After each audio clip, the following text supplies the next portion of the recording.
Hello, welcome to education therapy. बच्चों, यहाँ पर आज हम उत्तर प्रदेश बोर्ड कक्षा 7 विषय विज्ञान में पाठ 10 के अभ्यास प्रश्नों को हल करेंगे। पाठ 10 जिसका नाम है जीवों में उत्सर्जन। तो चलिए स्टार्ट करते हैं इस पाठ के अभ्यास प्रश्नों को हल करना। तो सबसे पहले हम देखते हैं पहला प्रश्न, जिसमें हमें सही विकल्प चुनकर उसके सामने सही का टिक लगाना है। तो पहला प्रश्न पढ़ते हैं पहले का। तो क्या है देखिए, मनुष्य में प्रमुख उत्सर्जी अंग है। तो मनुष्य में प्रमुख उत्सर्जी अंग क्या है? वृक्क यानी किडनी। तो ये ऑप्शन हमारा सही है। इसके बाद हम आएंगे, पक्षियों में उत्सर्जी पदार्थ होता है। तो पक्षियों में उत्सर्जी पदार्थ कौन सा होता है? यूरिक अम्ल। ठीक है, तो यहाँ पे हमारे यूरिक अम्ल, ये वाला ऑप्शन सही है। इसके बाद मनुष्य में मूत्र का निर्माण होता है। कहाँ होता है? मनुष्य में मूत्र का निर्माण वृक्क में होता है। ठीक है, यूरिया को वृक्क में ही अलग किया जाता है। ठीक है, मूत्र का निर्माण वृक्क में होता है। तो पहला वाला ऑप्शन सही है। इसके बाद शाकीय पौधों में बिंदुस्राव होता है। तो किसके द्वारा होता है? पत्तियों के द्वारा। शाकीय पौधों में पत्तियों के द्वारा ही बिंदुस्राव होता है। तो सा वाला ऑप्शन यहाँ पर सही है। इसके बाद अगला है हमारा, कीटों में उत्सर्जी अंग होता है।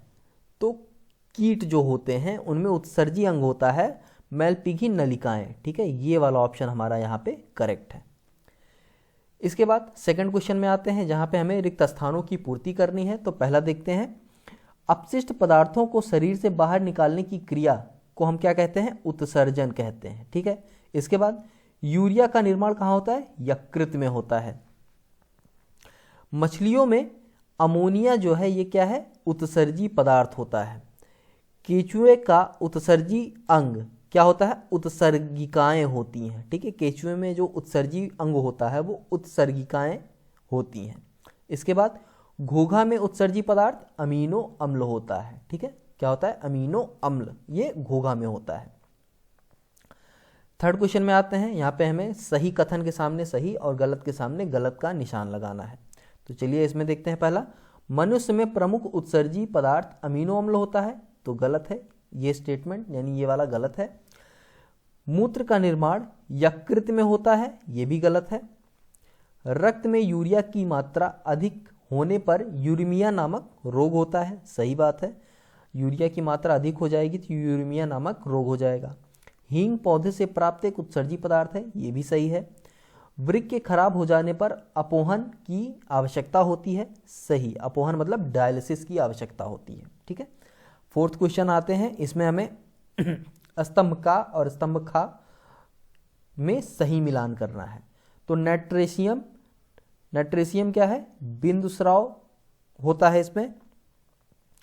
कीट का संबंध होता है मैलपीघी नलिका से। केचुआ इसका संबंध होता है उत्सर्गिका से। सरीसृप इसका संबंध होता है यूरिक अम्ल से। और सिनकोना इसका संबंध होता है कुनैन से। ठीक है, इसके बाद आते हैं पांचवा प्रश्न। यहां से हमारा डिस्क्रिप्टिव प्रश्न शुरू हो गया है। पांचवा प्रश्न क्या पूछ रहा है देखते हैं, उत्सर्जन किसे कहते हैं? मनुष्य में पाए जाने वाले विभिन्न उत्सर्जी अंगों के नाम लिखिए। तो चलिए इसके बारे में देखते हैं। अपशिष्ट पदार्थों को बाहर निकालने की क्रिया को उत्सर्जन कहते हैं। मनुष्य में पाए जाने वाले विभिन्न उत्सर्जी अंग, एक जोड़ी वृक्क यानी जिसको हम किडनी कहते हैं, मूत्रवाहिनी, मूत्राशय, मूत्र मार्ग। ठीक है, ये सभी मिलकर क्या बनाते हैं? उत्सर्जी अंग बनाते हैं। इसके अलावा त्वचा, फेफड़े, यकृत, बड़ी आंत, ये भी उत्सर्जन कार्य करने में सहायता करते हैं। ठीक है, तो ये हो गया हमारा उत्सर्जन अंग या उत्सर्जन किसे कहते हैं। इसके बाद छठा क्वेश्चन है, देखिए क्या कह रहा है, मनुष्य के उत्सर्जन तंत्र का वर्णन कीजिए। तो जो उत्सर्जन तंत्र है उसके बारे में हमें बताना है। तो चलिए देखते हैं। मानव शरीर में एक जोड़ी वृक्क होता है। वृक्क का आकार सेम के बीज के समान होता है। बाहरी भाग में उभार तथा भीतरी भाग धंसा हुआ होता है। वृक्क जो है ये कमर के नीचे, कमर के ऊपर होता है। रीढ़ की हड्डी के दोनों तरफ स्थित होता है। वृक्क ही हमारे शरीर में ऐसा अंग है जो रक्त को छानता है, यानी रक्त की प्रमुख छन्नी होता है। वृक्क में रक्त धमनियों द्वारा आता है तथा छन्ने के बाद सिराओं के द्वारा बाहर निकलता है। कहाँ से? किडनी से, यानी वृक्क से। दरअसल जब रक्त वृक्क में आता है तो इसमें उपयोगी एवं अपशिष्ट दोनों प्रकार के ही पदार्थ होते हैं। छनने के बाद यहाँ पर क्या होता है, जो उपयोगी पदार्थ होते हैं जैसे ग्लूकोज, लवण, विटामिन, अमीनो अम्ल, ये पुनः रक्त द्वारा अवशोषित कर लिए जाते हैं। वहीं दूसरी ओर रक्त में घुली हुई जो यूरिया होती है उसको शरीर से बाहर निकाल दिया जाता है। वृक्क रक्त को छानने के बाद मूत्र वाहिनियों द्वारा उसको मूत्राशय में पहुंचा देता है और वहीं पर एकत्रित कर देता है, या वहीं पे मूत्र जो है यूरिया एकत्रित हो जाता है। वृक्क, मूत्रवाहिनियां, मूत्राशय, मूत्रमार्ग सम्मिलित रूप से उत्सर्जन तंत्र बनाते हैं। ठीक है, ये आप समझ गए होंगे। चलिए तो नेक्स्ट क्वेश्चन देखते हैं, पौधों में उत्सर्जन का वर्णन कीजिए। तो चलिए देखते हैं इसका उत्तर क्या है। पौधों में जंतुओं की तरह कोई विशेष उत्सर्जी अंग नहीं होता, यानी पौधों में कोई एक प्रमुख अंग नहीं होता जो सिर्फ उत्सर्जन का कार्य करे। जंतुओं में होता है, जैसे मानव में किडनी होती है। ठीक है, पौधों में जो पत्तियां होती हैं, छाले होती हैं, बीज, फल आदि के माध्यम से ही अपशिष्ट पदार्थों का निकाशन होता है, यानी उनको जो अपशिष्ट पदार्थ होते हैं उनको इन्हीं के माध्यम से निकाला जाता है। पौधों की कोशिकाओं में विशेष वर्ण्य पदार्थ होते हैं जो पौधों की पत्तियों एवं छाल में एकत्रित होते रहते हैं। आम हो गया, नीम, बबूल तथा हींग के पौधों से गोंद या जिसे हम रेजिन्स कहते हैं ये निकलते हैं, यही उत्सर्जन पदार्थ होते हैं। ठीक है, इन्हीं को उत्सर्जन पदार्थ कहते हैं। कुछ पौधे जैसे कत्था की छाल से क्या होता है, टैनिन, यहाँ टैमिन लिखा है, ये टैनिन होता है। ठीक है, ये ना है, माँ नहीं है, टैनिन है। ठीक, टैनिन निकलता है।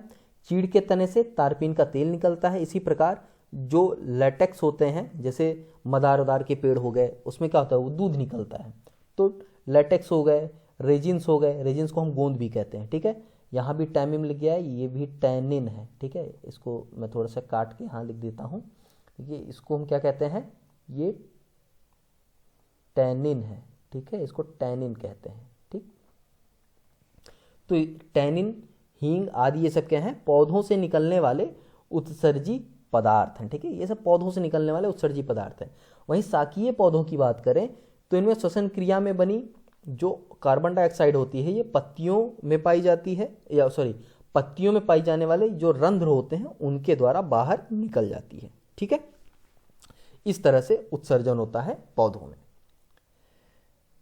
इसके बाद 8वां प्रश्न देखते हैं, बिंदुस्राव किसे कहते हैं। तो चलिए देखते हैं बिंदुस्राव क्या होता है। देखिए टमाटर, अरबी, नेस्ट्रेशियम तथा मकोए, ये जो पौधे होते हैं इनमें जब अनावश्यक जल और एवं लवण इकट्ठा हो जाते हैं तो रात्रि में इनकी जो पत्तियां होती हैं इनके सिराओं पर बूंद के रूप में पानी निकलने लगते हैं। ठीक है, ये जो पानी निकलता है वो रंध्रों के द्वारा निकलता है।